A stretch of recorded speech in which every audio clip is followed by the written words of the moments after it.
See if this we're finally becoming decent at this. Too much tech. Too much tech. Yes. Hello, everybody. Going live on Instagram now too. Getting feedback from my phone. What's up, everyone? Let me know if you can hear me. I can Alexa, hear you. can you hear me? All right. Yes. Oh, we're on. It's 6 o'clock. What's up, everyone? Welcome back. Wednesday, August 12th. Talking about Yeah. today, we get an exciting topic. It's money, my favorite topic. We're going to talk about financial aid. We're going to talk about how do you get it? What do you get? Your situation that you might be in, that kind of stuff. So please, audience, post your questions as we talk, and we'll try to get to those answers as soon as possible. Um, so why don't we start off with what who needs financial aid? Let's start with that. Okay, is who needs financial aid? Well, it's anyone that doesn't want to pay for college. Financial aid is financial assistance. Think of it that way. So if you, um, I mean, no one should want to pay, right? Even wealthy families, it's like you, the reason you maintain your wealth is because you're not just spending it freely. So, first things first, if you can afford to pay for college, and universities and that kind of thing, then go for it, pay for it. Luckily, my family is now in a place where we're like, my kids are second generation to go to college. So the parents, me and my wife, we have, pretty solid employment. We've had it for years, for decades now. So, if my kids, if there's a bill that can't be paid, well, then we can kick in because education allowed us to move up the social ladder, and then you invest and you save your money, and you buy things to make the money grow, that kind of stuff. So who needs financial aid is anyone. Everyone needs financial aid. Everyone should be looking for financial aid, but it gets complex because there's a lot of words that people are unaware of. There's a lot of processes and people aren't aware of. So financial aid in general is just basically financial assistance. You're asking for financial assistance to pay for the college or university that you're attending. Alexa, thank you for joining us también. You received financial aid. You received some form of financial assistance when you were going through San Jose State University. Is that right? Yes. So because my parents, were low income, Hmm. I had to report their taxes every year, Hmm. and I did receive money from the state, from a lot of Pell grants, and money that I did not have to give back. It was just for helping my housing, helping me pay for like meals, for food, for the tuition. It covered everything for me, and I was Hmm. paid to go to school. But I know that's not everybody's situation, but Right. definitely had scholarships, grants, so a Okay. lot of money that I did not have to pay back. So audience, you hear her saying scholarships. Well, which ones? Grants. Y- Let's break some of that down into detail so you know a little bit more about, like, hey, this is what I qualify or not. So first and foremost, you got to understand it all depends on the person, on the family, on the school you're attending, when you actually apply and do stuff. So there is, let me try and simplify it as much as possible. There are two types of financial aid applications. Okay, two, only two. You're going to choose one. Okay. There's two. One of them is the FAFSA, the free application for federal student aid. You'll hear that a lot. FAFSA, FAFSA, free application for federal student aid. Okay, that's the main one. That's the one that covers the entire country. So no matter which college you're going to, whether it's a community college, whether it's university, whether it's private school, it doesn't matter. As long as you're going into college, you do the FAFSA if you are a U.S. citizen. So United States citizens. Okay, I was born here. I was born in California, so that makes me a citizen. Okay, which means that when I went to college, did the FAFSA application. My children were born in California as well, so they're citizens. So the two that are already in college, when they did their financial aid application, they did the FAFSA. Okay, so U.S. citizens, permanent residents. So if you got the MICA, right? If you got, residencia permanente, the green card, they used to call it, there's all kinds of names that we use for the permanent residency bill. But if you have a permanent resident card, you can also, or you should do the FAFSA, okay? Because you are a permanent resident of the United States. If you are an eligible non-citizen of the United States, what I mean that, it's a crazy word. It says eligible non-citizen. Certain visas, okay, not all visas, but there's like 2 or 3 visas, people who are in refugee status, those people, they're eligible, the United States accepted them in, they qualified to be eligible non-citizens, right? Pretty much they're on their way to becoming permanent residents, those kinds of stuff. Those people can also do the FAFSA. If you don't know, if you're an eligible non-citizen, you can use our Tego Guide app and ask our AI feature, hey, do I qualify for FAFSA? This is my current visa, right? And you tell it, am I in a Y visa? Am I in a T visa? Those kinds of things. Because there's all kinds of different visas. It just depends which visa you came in with and you currently have in possession. That will determine whether you're an eligible non-citizen. So remember, the FAFSA is the main one. Is for most people that are going to college. It's permanent residents, U.S. citizens, and eligible non-residents. Fill out the free application for federal student aid. Okay.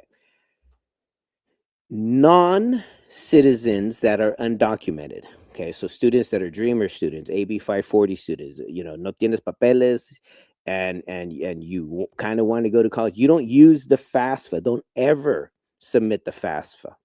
Okay, if you're a Dreamer, if you're an undocumented student, don't ever submit the FAFSA. I want to say that one more time because it's this important. Don't ever fill out the FAFSA if you're an undocumented student. If you're an undocumented student in California, then you fill out what's called the California Dream Act application. They call it the CADA, CADAA. Okay, so those are the 2 applications. You're either doing the FAFSA or you're doing the CADA. I help students with understand this every single day that I'm in counseling, okay, because it is very, very confusing. So undocumented students, CADA. DACA students, Deferred Action for Childhood Arrival students. So if you're a student that has DACA, and you have DACA, if you have DACA, it's that special Social Security number for you to be able to work. It was under the Obama era, only certain eligible people that were brought here early in their life, right? By their parents, by their family, etc. They were undocumented until they received DACA standing. Those DACA people, those DACA students, they also fill out the California Dream Act in California if this is where you're living and going to school. If you're an undocumented student and you're not in California, then look at your state, okay? Your state, wherever you're at. You're in New York, you're in Texas, you're in Michigan. See if your state provides state aid for you if you're an undocumented student. But remember, undocumented students never fill out the FAFSA, okay? So 2 applications. If you're a permanent resident citizen, FAFSA, that kind of stuff, that's the universal one across the entire country. If you're an undocumented student, you need to go to your state financial aid to see if there's any eligibility. And some states just give none. Okay, they're kind of, one of those states. If you're in one of those states, they might not help you at all. They might not want you going to school at all. In California, we're fortunate that the leaders here understand the importance of everyone raising their education levels and becoming part of the workforce. So in California, they do allow you to have some financial aid. Now, I think, Alexa, you said something like, because I was low income. Okay. So I want to clarify what that actually means. Is there's different types of financial aid. Okay. You first got to apply. You don't know what you're going to qualify for. You really don't. You just got to submit an application, either the FAFSA or the California Dream Act. I think you said you submitted the FAFSA, right? And then you said something like low income. Okay. Which means what? Which means that you are applying for and you received what's called need-based financial aid. I received need-based financial aid. Okay.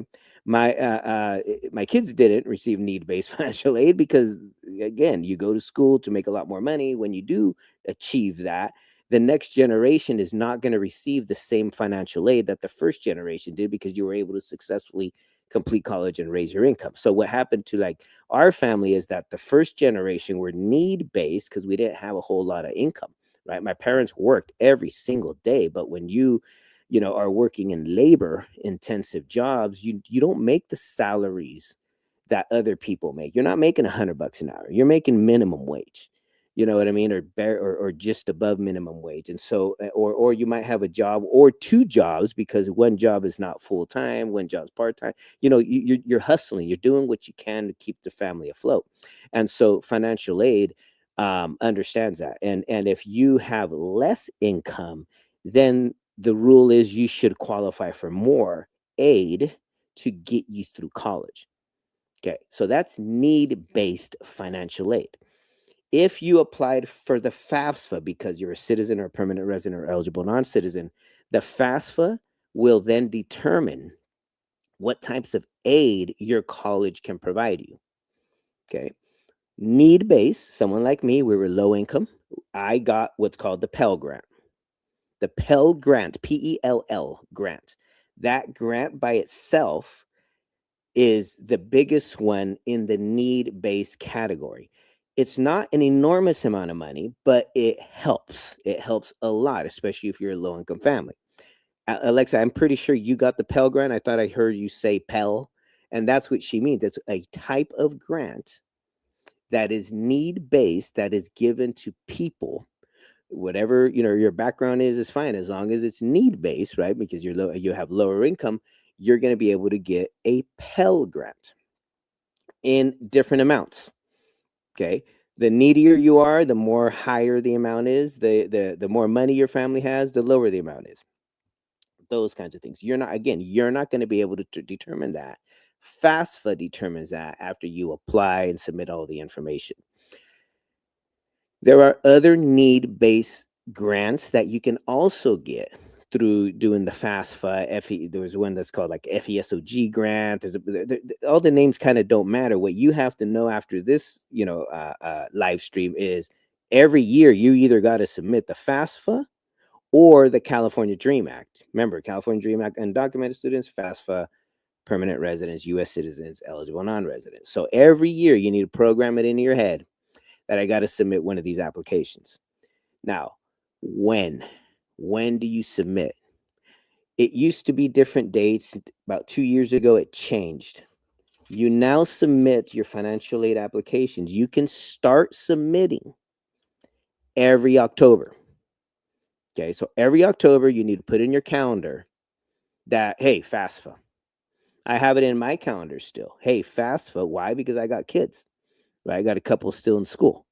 And so every October, I get a reminder, don't forget FAFSA. Okay, November, don't forget FAFSA. December, don't forget FAFSA, until I ensure that the student in our families submit the FAFSA. Okay, if in my family we had undocumented students that were going to college, then it would say reminder, CADA, CADAA. Don't forget, you got to set these reminders because no matter what, you should be submitting either the FAFSA or the California Dream Act every single year, whether you go to school or not, because what happens is you're submitting these applications like almost a year in advance. So, you don't know whether you are going to be in school the following August or you're not going to be in school the following August, or if something happens. So you might as well submit it. If you don't end up in school, right, because something happened in the family or you decided, I'm going to take a year off or whatever, then it's okay. You submitted it. No one's going to give you any money unless you become enrolled in a college, right? So again, they're pretty safe applications that you can fill out to see if you even qualify. So every year, starting in October, you can either submit the FAFSA or the California Dream Act. Okay, so program it. You got to do it because you're going to forget. I sometimes, forget. If my calendar pops up, I go, damn, it's already October. Shit, FAFSA's due, right? And then again, set those reminders. I often get asked, is there a deadline? Yeah, I want to say yes, and then I also want to say no. So, and what I mean by that is just program it to submit it sometime in October, November, December, or January. Just kind of those 4 months. Just program it in your head. I got to submit the FAFSA. There are what's called priority deadlines, but that doesn't mean that they're hard deadlines. They're priority deadlines. In California, the state of California, there's a priority deadline usually of March 2nd. So all of a sudden you get families panicking. Oh my God, I got to get it in before March 2nd. If you can, do it. If you can and you have the time, you have the energy, and you can get it in before March 2nd, get it in before March 2nd. Okay, so from October to March 2nd. Okay, right there, you got about, 5 months to do the FAFSA. I literally make, and I sit my kids down, I force them, you got to fill out the FAFSA in January. I start getting reminded in October. I start getting reminded in November. I keep getting reminded in December, but usually I'll let the year close out and I'll sit everyone down and do it in January. The reason I do that is because sometimes the technology doesn't work well every year. It's the federal government, it's the state government. Sometimes the technology is terrible. So I like to not be right in the beginning, because if it's going to have any errors or start to break down, it's going to break down like in October, November, as opposed to January. Usually they'll have the bugs fixed by January. Just get it in before March 2nd.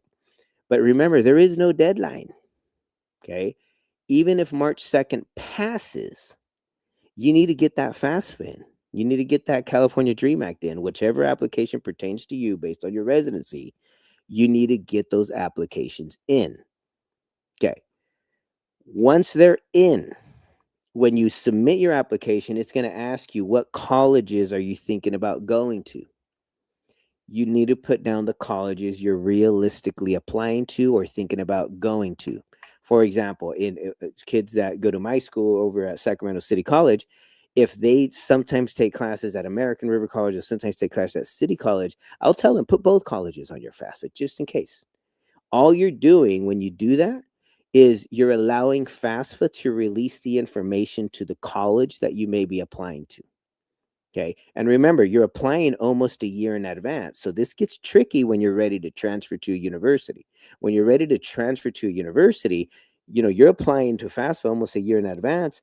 I'll tell students, put the community colleges that you're attending currently, and also thinking ahead, put the university that you're going to be seriously applying to. Put your top 2 or 3 universities you're going to be applying to, just in case you do transfer, right? And you nailed it right on when you're going to get in. They're already going to have your FAFSA information ready, and get you processed sooner if you do it on time. So part of that application is telling the university, which schools do you really think you're going to be attending? Now, it could be a total guess. I believe they allow you up to 10 schools to put in there. Definitely put some community colleges in there. If you're thinking about the university, put the university schools in there. Again, no harm, no foul. If you don't enroll in the university or the college, then they're not going to give you anything for that particular college. Where you do end up enrolling, that's the college that will then own your financial aid package. Okay. And then you and the college will work out what kinds of grants. Now, remember that thing that we said, Pell Grant. Pell Grant is a federal grant. Okay. Remember, federal is the FAFSA, the free application for federal student aid.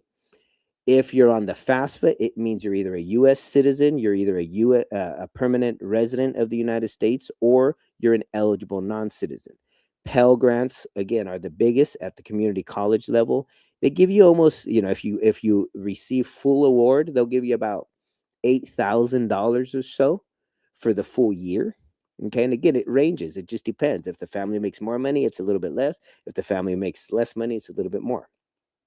At the community college level, there's a maximum, because community colleges, there's only, it's a fixed cost.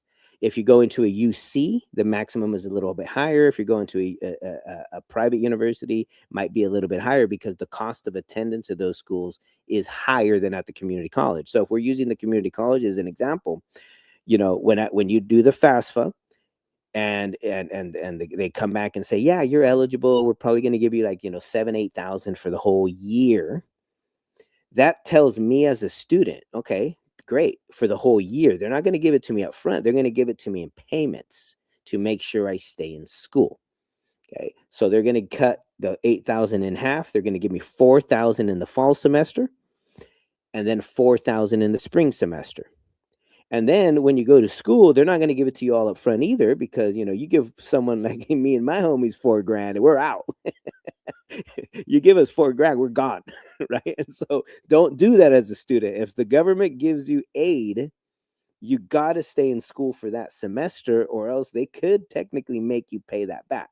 Okay, so if you take the money from it's free money as long as you pass your classes that semester.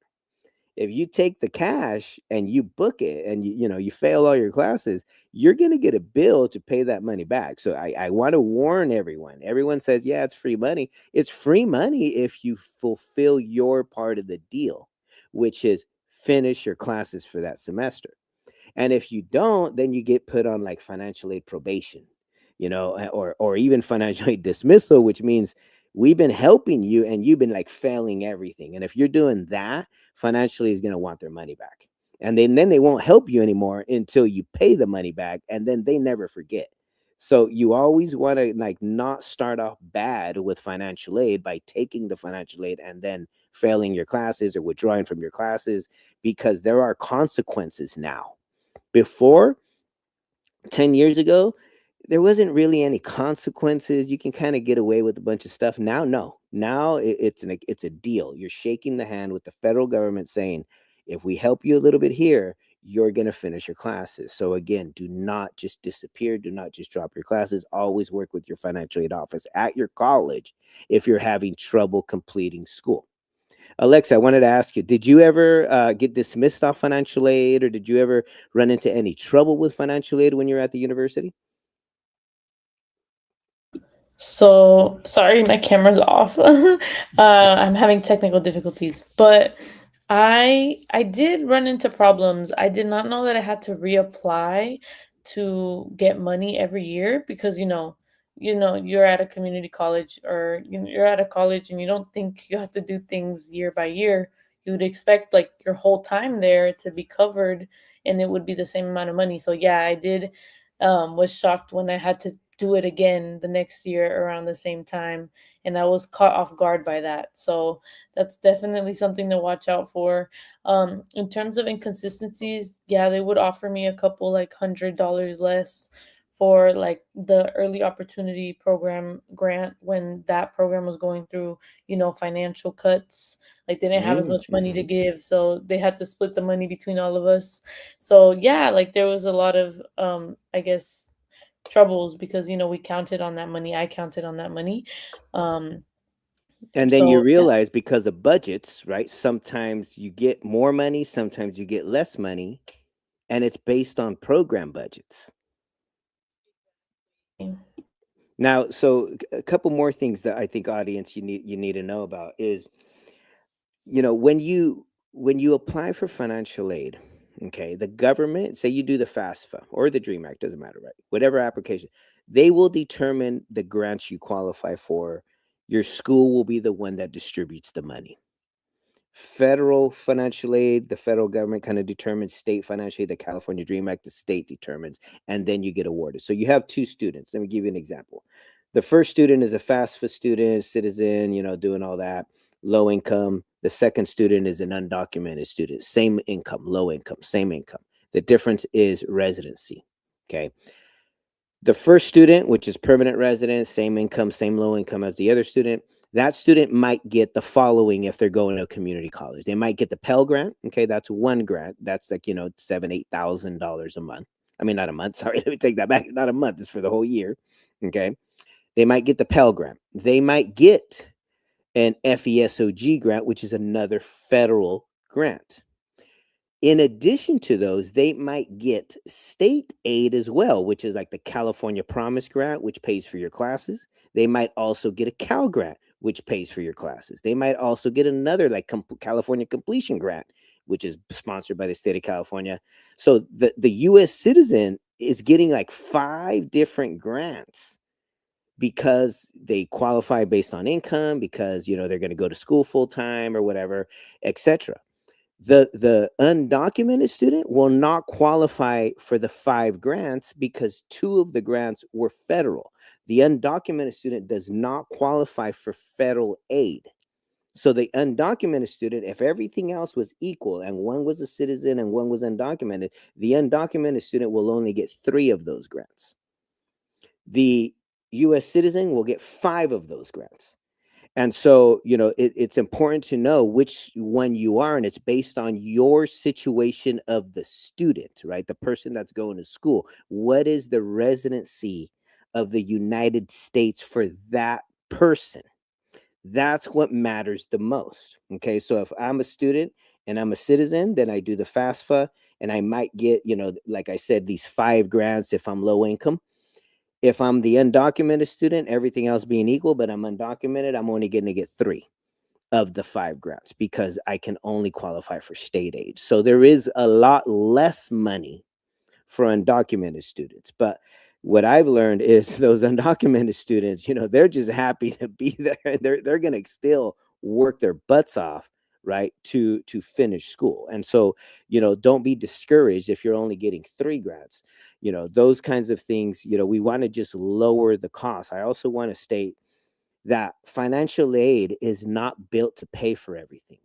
No way. It's never built. It would be nice, right, if financial aid awarded a student enough money to cover all their costs. So all they have to do is study.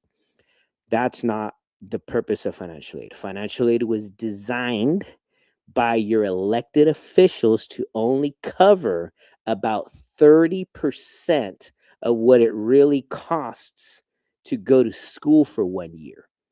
So the students that are receiving financial aid, guess what? You probably still have to have a job, maybe even 2 to pay for everything, unless, someone in the family is floating you some cash, right, to pay for everything else. And Alexa, I want to ask you, when you were at the university studying full time, did you have to I have had to 2 have a job? jobs.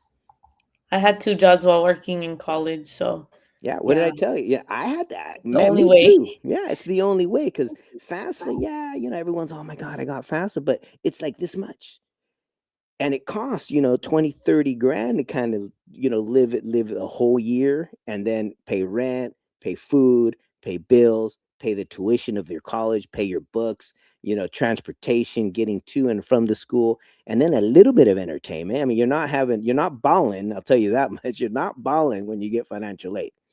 You need to save that money as much as you can for those rainy days. But you need to, if you're getting need based financial aid, I'm going to be real with you.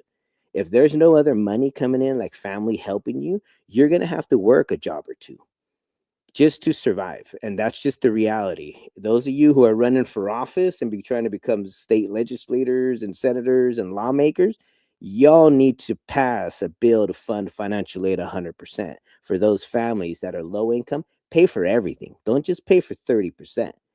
Change the damn laws to pay for everything for those low income families because financial aid helps low income families raise their education level. And when you raise your education level, guess what happens? They're not low income anymore.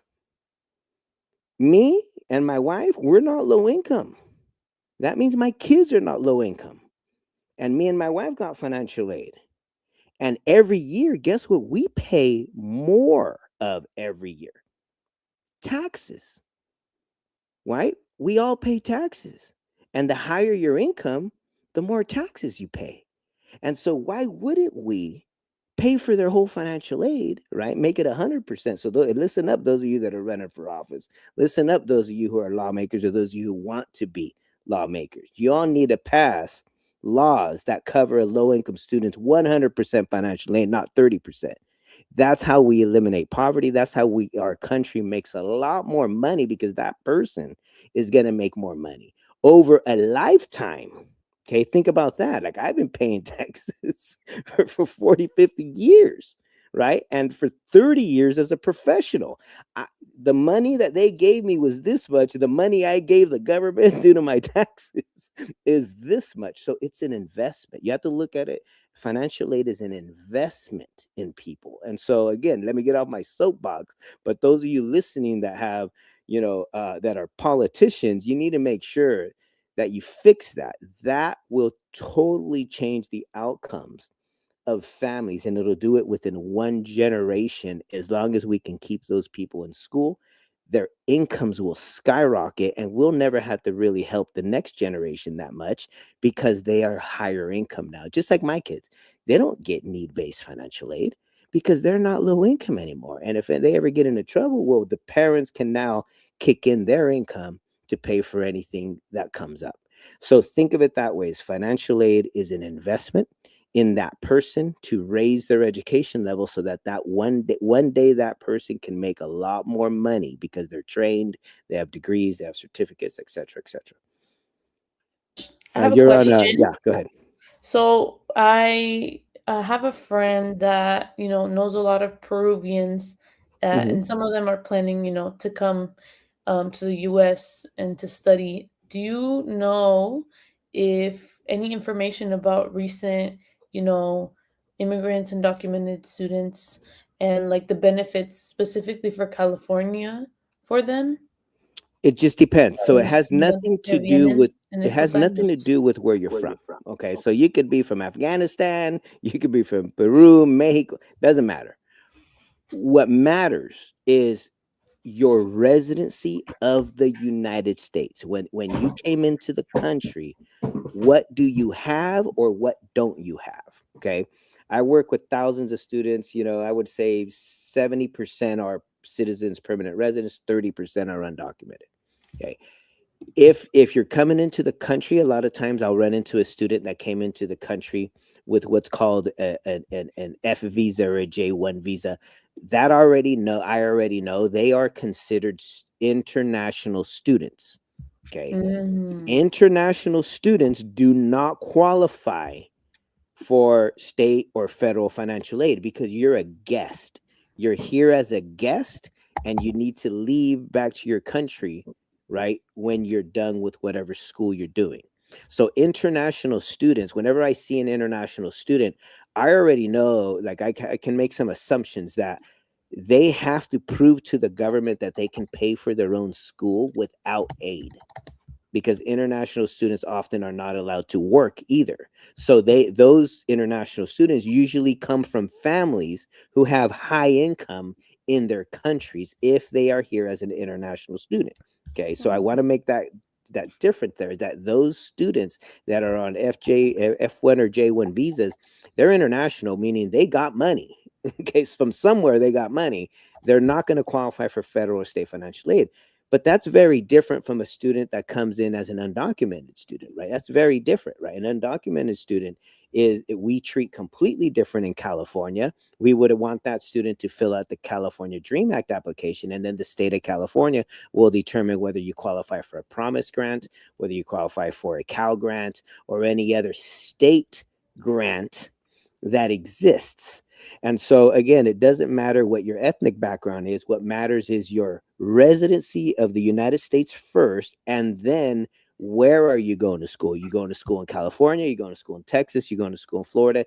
Each state then has different state financial aid that they can potentially help you with, if any at all. Because again, I think I mentioned this before, that in other podcasts and other live streams, that California is probably the best state if you're an undocumented student, because we actually try to get you to finish using state financial aid and then actually employment after that, because state of California has changed some of the rules and regulations on who can be employed and how you can be employed. So you want to make sure, if you're in Cali, just stay. If you're in other states, you got to do the research, okay? Because some states are pro immigrants and some states are anti immigrants. So be cautious with that, and feel free to use our app. You can make an appointment with us as well. Anyone that reaches out on any of these channels, Alexa will then forward you my virtual calendar, so you can make an appointment. We can kind of chat and figure out what your situation really is. But at the end of the day, I mean, the moral of the story is this: there's only two applications, the federal or the state. Here in Cali, we have the California Dream Act for the state. Everyone has the federal, but again, the federal and only for U.S. citizens, permanent residents, and eligible non-residents. I hope that answers your question, Alexa. But if you have more details, I can dive into the different details. And you see, it's all situational. You know what I mean? I'm going to ask you 5, 6, 7 different questions to determine what your situation is, and then we can tell you exactly what you might or might not qualify for. So do that That every year. answers my Go ahead. question. Thank you. All right. So do one of those applications every year. There's this other thing. There's this other component of what we call financial aid, which is financial assistance, is scholarships, private scholarships. Okay. Private scholarships, that they basically, that's what they mean. They're private. They are through another organization. They're not through the federal government. They're not through the state government. They're not through anything government. They're not through. They're outside of the government. So it could be, the Lowrider Association. The background lowrider in my in my other screen. I have a 64 Impala. It could be the local car club. It could be the Rotary Club. It could be the Ballet Folklorico organization that you belong to. It could be the local restaurant owners that give a scholarship out. It could be, these are non-government scholarship. It could be Coca-Cola. I just saw an announcement for like a Coca-Cola scholarship. Different scholarships, different organizations. Those, they're open. They're open as long as they have each of them have certain requirements. You can apply to them if you think you're eligible. Usually you'll have to like write an essay and tell them what you're going to do with the money, why you think you need the money, etc. And then they'll determine whether they can award you $100, $500, $1,000, $2,000. One of my kids, my daughter Maggie, she applied for a Jewish American scholarship. Okay. And again, you don't have to be Jewish. It's just named Jewish American Scholarship. And she comes home one day, she goes, "Hey Dad, I applied for this scholarship that had nothing to do with me. It just wants people to graduate. So I applied and they gave it to her. And this is the classic part. I'm like, "Oh yeah, baby." Like, "Okay, cool. Tell how much is it?" She's like, $2,000. I'm like, "Shit, hell yeah, $2,000 for writing an essay?" She's on, "No, Dad, it's $2,000 a year until I graduate." I'm like, "Oh, damn. Okay, so it's really like an $8,000 scholarship, and they're giving you $2,000 a year." And they not only gave her $2,000 a year until she finished her bachelor's degree, they even gave her $2,000 a year in her master's degree program. So that was a private scholarship through the Jewish American Foundation that she received, and she's Mexican. So again, it usually doesn't have to do anything with your cultural background. It has to do with like, hey, are you going to school? Do you have good values? Tell us about what you're thinking. Tell us about why you need this money. What are you going to do with this money? And then pass your classes. You know what I mean? And if you're passing your classes, that's exactly what, in every single year, she would get an additional $2,000 to pay for her school.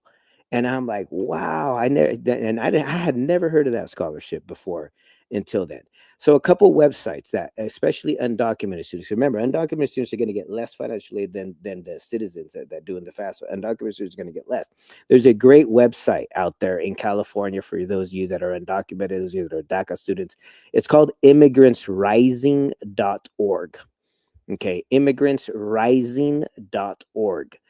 Look them up. They have a comprehensive list of information. How do you go to college in California? How do you navigate college if you're an undocumented student? How do you find your own job? How do you get paid if you're an undocumented student? How do you start your own company if you're an undocumented student? And a scholarship list of scholarships that are friendly to undocumented students. And so immigrantsrising.org, check them out.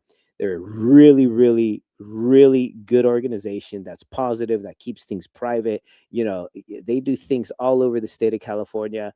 Follow them, get them on, they're all over LinkedIn, they're all over Instagram, TikTok.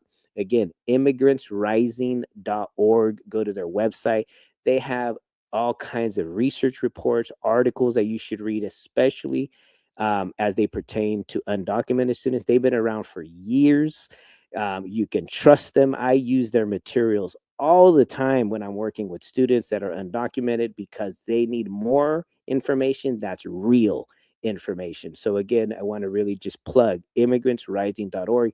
Everything they do is free. They are a nonprofit of educators and business people that said, you know what, enough is enough. We need to build our own site for undocumented students to be able to explore going to college, explore starting their own businesses, and really the laws that pertain to an undocumented student, how to protect yourself, right? When immigration comes along, how do you, those kinds of things. So resources for undocumented students in California, it's called immigrantsrising.org. Definitely check them out for their scholarship list for undocumented friendly scholarship programs. Those are all private scholarships on their list. The other thing for private scholarships that I encourage people to do, you can join these massive databases. There's these databases that companies or I don't know, organizations create, that where you can fill out a profile and then they're supposed to like send scholarships to you, etc. I mean, when I was a student, I was in one of them. You can do that. One of the more probably famous ones is called fastweb.com. You do fill out a profile, and then as scholarships come in that kind of match you, they'll drop them into your inbox, and then you can apply, right, and just see what happens, right? Because all of these scholarships, nothing's guaranteed because they're private. Is basically apply and see what happens. I would definitely encourage all of you out there that are say already thinking about like a certain college or already going to college. Every college, okay, every university has what's called a foundation. Okay. And the foundation at the college or university is the private fundraising arm of the college or university. Usually, the foundations are the ones that provide all of the private scholarships that that college is offering. So, over here in the Los Rios district, Northern California, community colleges, American River College, Folsom Lake College, Cosumnes River College, and Sacramento City College. It's 4 colleges in one district. They have the Los Rios Foundation. And that foundation's job is to raise private money, private capital. They raise private money, okay, to be able to give out and donate and fund things that, the colleges can't fund. So because it's private fundraising, they can then kick back a lot of that money directly to students of the Los Rios Community College District. So there are some rules. There's always rules. There's always policies and guidelines. If you want some of those scholarships and you're in Los Rios, you need to that in January is when you can apply for up to 10 scholarships through the Los Rios Foundation. Most students, I would say 90% of students have no idea that even exists.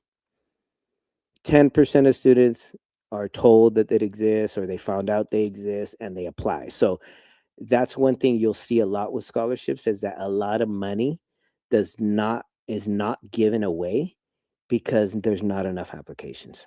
It's so sad. And a lot of money just sits there waiting. So this is a message to everyone listening.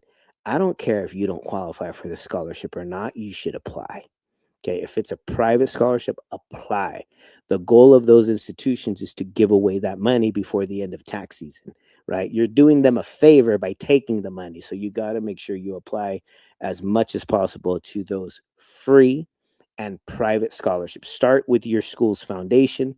If you're an undocumented student, you can start with the foundation. You can also start with immigrantsrising.org.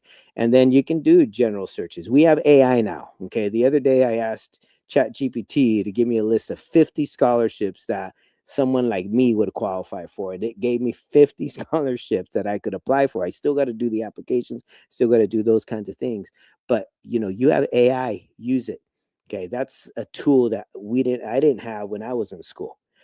You do as the next generation of students. So make sure you're doing that kind of thing and you're leveraging the technology to find you those private scholarships. That doesn't take you away from applying for FAFSA, applying for California Dream Act. You still want to do that. Apply for one of those, right? If you're an undocumented student, you want to do the DACA. If you're a permanent resident or U.S. citizen, eligible non-resident, you want to do the FAFSA. Still do that because you'll get maybe some aid that is need based, and then also do the private scholarships, because then you can make even a little bit more money to pay off your books, to pay off all this other stuff that might be available. The last thing I want to share with you, besides the government aid, which is the FAST Fund, the California Dream Act, and then the private scholarships, is some of you will join special programs on your campus. One example is the EOPS program at Sacramento City College or the Los Rios, or any California community college has this program called EOPS. If you're part of that program, if you apply to that program, you become part of that program. When I've seen every year, when if they don't, if they still have additional budget, they then kick that out to the students. You're not expecting another little check, and then all of a sudden you get a check. I remember when I graduated from Sonoma State University, I was part of EOPS. Right when I graduated, the advisor there just leaned over and goes, "Hey, you're going to get a check for $500." I'm like, "Damn, hell yeah, I need that." Right? Because again, you finishing school, you're still a little broke. Right. And so there's always monies in these special programs that they then at the end of the year can kick out to you. So definitely join special programs at your campus so that you can receive any additional kickouts that they do when their budgets are healthy. And I think that's what you were alluding to, Alexa, that sometimes they take away, sometimes they have. It's based on budgets, that last kind of tip there to get more money while you're in school. Well, yes. Like, it's also influencing, like you said, what policies are being, passed, and where the schools are putting their money into. A lot of times it's new buildings and not, like, the students and their needs. That's So, right. yeah. Now, last thing here, I got to be honest with everyone listening. The technology that colleges and universities use is terrible. Okay. I'm just going to tell you, it's terrible, and it crashes all the time. It wants things that you're like, what? What do you mean? You have to understand that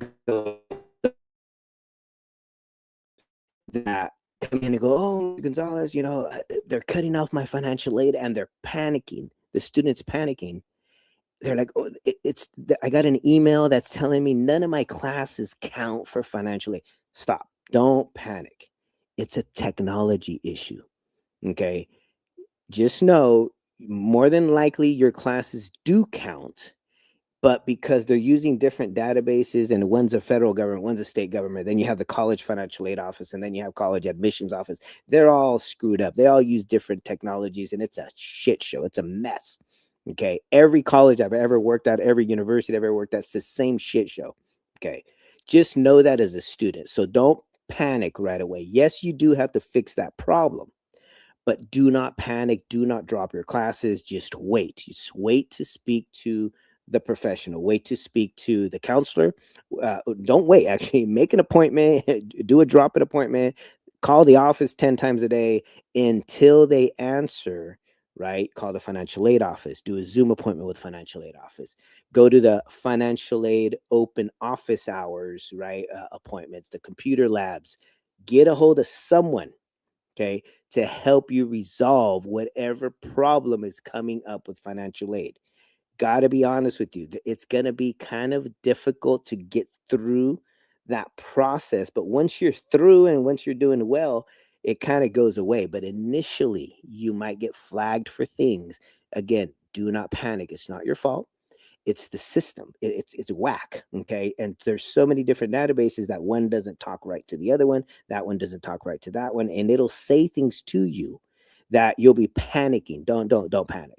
If you have any issues that can't be resolved, then you need to start talking to supervisors. You need to start getting a hold of the vice presidents, the deans, the president. Write them an email, carbon copy a crap load of people, put it on social media, because you need your aid. And if the school is not responding, you need to make more noise. Okay. Unfortunately, that's the way the system is set up. It's a little rigged. And so you want to make sure you're not the quiet one, because if you're quiet and waiting and hoping that the school fixes it, you're going to be waiting and hoping the rest of your life.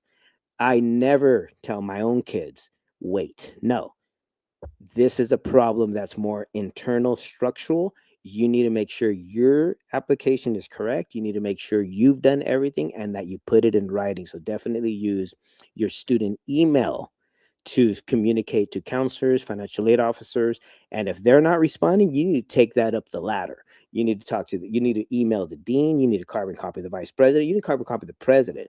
I'm going to be a true story here. My daughter, when she ended up at San Jose State, as a freshman, she was a freshman and then they had to move up to junior standing because of all the credit she had. They were lagging. They were totally lagging. They weren't doing her evaluation. All the classes were starting to fill up. I had to coach her on, send this email, title it to the president, the vice chancellor, the chancellor of student support services, the dean of counseling. You're going to include the counselors themselves, and you're going to share with them how disappointed you are that a university like this is not, first of all, responding or providing you the right customer service. She even wrote in there, I am so disappointed that I chose this university to spend the rest of my time for my bachelor's degree.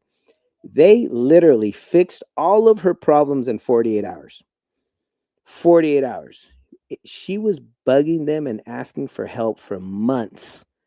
But when you start actually putting it in writing, people will respond. So again, I hate to say it, but schools are often dysfunctional and students don't know what to do. If she would have waited, she would not have gotten all her classes. And as soon as you don't get all your classes, financial aid starts getting hacked because you're not in all of your classes and you're not going to be making as much progress as you would have been if those issues were resolved early. So again, do not stay quiet. You need to make sure you approach the problem in a professional way. Okay, that doesn't mean yell at people. No. You're a student. You're learning to be a professional. There's problems in the professional world. You need to learn how to basically advocate for yourself in writing. And if you have to, you got to let other people know that these problems are happening so that those problems get resolved. So again, troubleshooting, it's often the fault of the institution, not the fault of the student, but the student is the one who's blamed when the fault happens. So make sure you are advocating for yourself. And if you need to, reach out to us again. Like I said, reach out to us. We'll send you a calendar link to make an appointment so that we can talk virtually over what you should be doing. And everything we do with Techo Guide, everything we do with Inspirame, everything we do with EdTechity, all of that's free. We do not charge the public at all to help advocate for your education. So please reach out if you're having those kinds of troubles.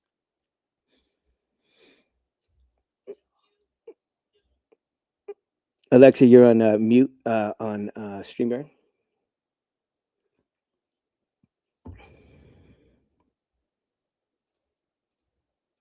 Yeah, just wanted to throw it out in the comments. Miss Karen said, don't sleep on the Department of Rehabilitation for additional support, books, supplies, transportation, and anything you need. Yeah, that's true. Hey, what can you use let's talk about that. What can you use financial aid money for?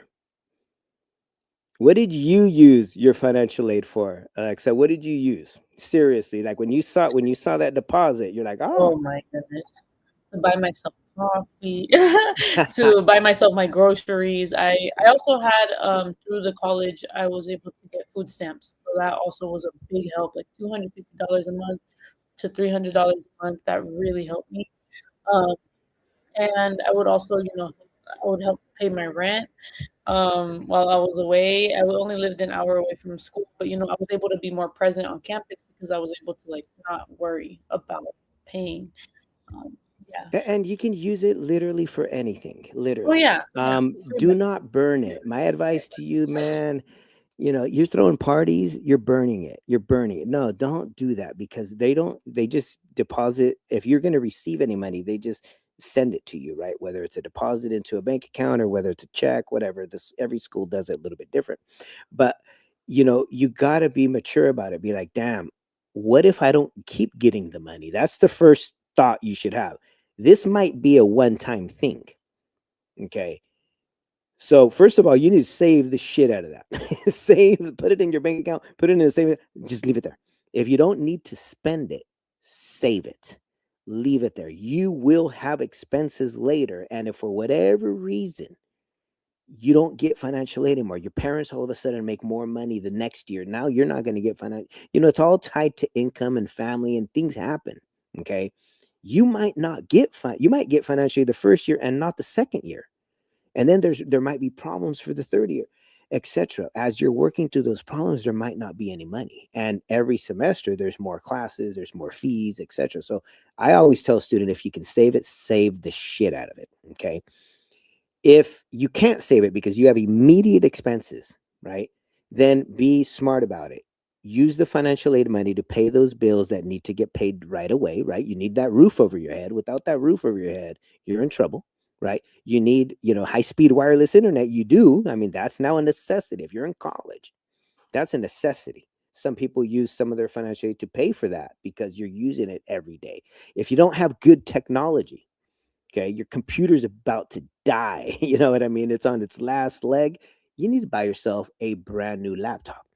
Okay, because everything is technology based. You need to buy yourself textbooks, or textbook licenses if it's an electronic textbook. There's expenses everywhere. And so you need to then be smart about the money that you just received from financial aid. I was an idiot. My first check, I burned it. Like, I don't even know what I spent it on, but it was not school related. Okay, I think Whoa. taking a young lady out, you know, fixing up my car. I need a new stereo. No, no, no, no, no. You be smart about where that money is given to you so you stay in school. Okay. Think about that. The longer I stay in school, the more money I'm going to make when I graduate. So use the money wisely. Worst case, well, not worst case, best case, you stuck that in your savings account and it's just growing. And every time you get a financial aid disbursement, stick it in that savings account, watch it grow, and leave it there. As long as you're passing your classes every single semester, you get to keep the money that was given to you for that semester without ever having to pay it back. The last thing before we cut out here, when you do that FAFSA, when you do the financial aid applications, part of the package is a student loan. Man, don't take loans if you don't have to. If you can avoid loans altogether because you're using your grants wisely, okay, try never to get into student loan debt. It is the largest debt Americans own. They own trillions of dollars of student debt, and it's all the poor kids. The rich kids, the parents don't let them take loans. And so all of that loan money is owed by poor families, not wealthy families. Okay. I had a bunch of student loans that I paid off, but man, I could have done way more with that money. I could have bought more houses with that money, etc. But because I didn't understand that the more money I'm borrowing, so they give you the free money, and then they offer a bunch of other money. The more money I'm borrowing to make my life a little bit easier, the more I'm going to have to pay at the end, right? And so, if you're in this situation of that if you find yourself in a situation where, if I don't pull this loan, I'm going to drop out of this college, that's probably the only situation where I would say, okay, let's think about, should you do the loan or not? Okay. But if you're not in that situation, they're going to offer you the loan. You just decline it. Just decline the loan, keep all the grants, decline all the loans. I did not allow any of my kids to pull loans, and I did not pull loans for any of my kids. You want this, where I'm going to help you, but I'm also going to insist that you do not get into debt. And so all of my kids were able, well, the two that finished college, they don't have any loans. They had no debt in college. My third one that's still in high school, when he goes to college, same expectations. You're not going to have any debt. We're not going to get into debt. We're going to go through the schools, and we're going to save whatever aid and scholarships. And you're going to have a job too, because there's no free rides here. You know what I mean, little homies? So make sure that you do not owe that money, because financial aid student loan debt is with the federal government, not the school.